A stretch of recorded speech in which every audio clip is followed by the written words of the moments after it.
ነብይ ሆኖ ሐዋርያ ሆኖ ፓስተር ሆኖ ማንንም ይሁን ሽማግሌ ይሁን በእግዚአብሔር ቤት ስላደረጋችሁ እናንተ የእግዚአብሔርን ቤት ስታምሱ መንጋውን ስታምሱ የሰማይ አምላክ ይበቀላችኋል ቤታችሁ ይታመሳል ይሄ እርግጠኛ ሆኜ ነው የምናገረው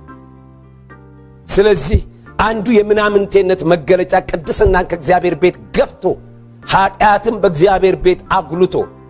እርኩሰትን መዳራትን በእግዚአብሔር ቤት ማድረግ ነው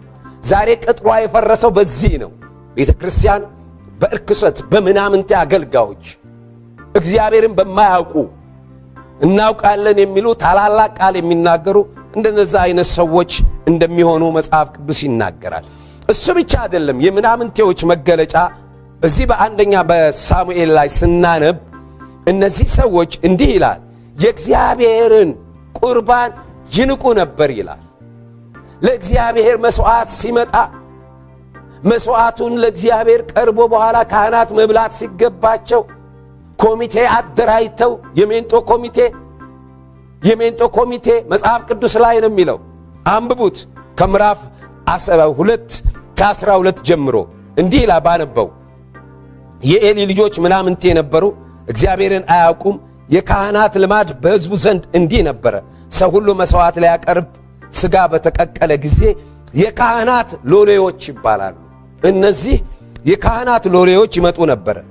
በእጃቸውም 3 ጣት ያለው ሜንጦ ነበር ወደ ድስቱ ወይንም ወደ ምንቸቱ ወይንም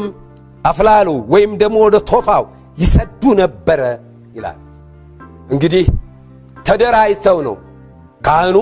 ምናምንቴ አገልጋዩ ነብይ ካህኑ የእግዚአብሔር ሕዝብ እያከሳ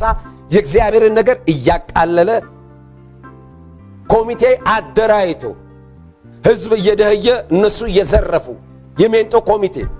እነዛ የድሮዎቹ ከድስቱ ውስጥ ነው እነዛ ከምንቸቱ ውስጥ ነው